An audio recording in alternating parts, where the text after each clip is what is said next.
Christianity's central place in British culture is looking increasingly under threat, with church attendance numbers in constant decline. Now, meanwhile, the country's second largest religion, Islam, is growing faster than ever, with some studies suggesting it's on the way to becoming the dominant faith. RT's Polly Boyko has the story. Half of Brits say they're Christians, but you wouldn't know it glancing at this London service. In the name of the Father, and of the Son, and of the Holy Spirit. New figures show that the UK's official religion is declining faster than was previously thought.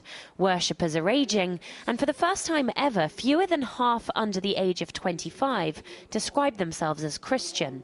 The decline of churches in the UK is long term. It just happens to be now approaching really rock bottom. So 95% of people don't attend a church on an average Sunday. While the Church of England struggles, the Office for National Statistics says that the number of Muslims in England and Wales has surged by 75%. And they're young. Half of British Muslims are under the age of 25. I'm looking at the swathes of men in the hall down below. What is it that draws them here? That's the big question. Motivation theory is very, very different for different people. Islam's family values are very well bonded, and families really try to nurture young people in the fold of Islam. We have more than 50% congregation from the young people, because we try to deal with the young people's issues, so they feel part of the mosque establishment. Religious think tank The Pew Forum estimates that if present trends continue, the Muslim population of the UK will swell to almost double within 20 years, totalling 5.5 million. According to these figures, it means that by 2030, Britain will have more Muslims than Kuwait. It's projects such as this community-based Muslim radio station that could provide the clue as to why the religion is flourishing in the UK.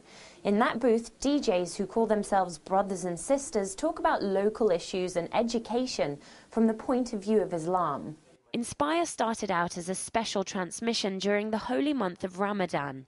It became so popular that it was established as a permanent radio station. It's actually a lot of pressure on the husband, don't you think? It comes with an Islamic ethos that we won't do anything which is deemed non-Islamic on air. Hence, the music element, one may question about the fact that of the music that we play on the radio station. We won't have your mainstream music playing on there because majority of it isn't deemed Islamic. We wouldn't advertise anything un-Islamic in the sense that we wouldn't have any adverts for alcohol. We won't have any adverts for, say, for example, gambling, all those kind of things. According to academics, it's the obedience that Islam demands from its followers that's made it more appealing to worshippers and converts from other religions. Islam says no. This is no and full stop. And people find a sense of direction in it.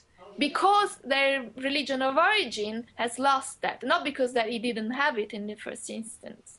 They sort of became lenient in relation to the laws of the church, and thinking that in this way they would make it more mellow and softer and attract more people into the church.